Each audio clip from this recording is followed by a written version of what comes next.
When we interviewed Craig Harrison in 2014, he said Sonoma County roads were worse than roads in Appalachia. People like Harrison convinced the Sonoma County supervisors to take the then $2 million county road repair budget and increase it to $12 million. In 4 years, the county has paved 400 miles. Harrison says this newly repaved section of Sonoma Mountain Road is now beautiful.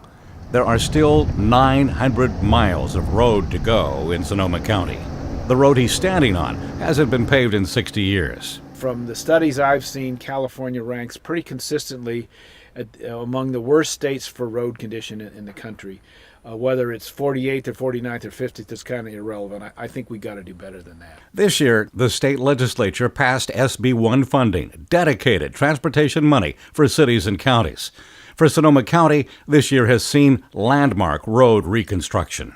The Board of Supervisors have given us this year $20 million. The gas tax has contributed an additional almost $10 million. We have probably this year about $34 million of work that we're actively doing right now because of the gas tax. I mean, we're paving, we're doing a lot of work. And it shows. Everywhere you go, you can see our crews or contractors working on our roads. Prop 6 in November would repeal that state funding. There are no announced plans to replace it.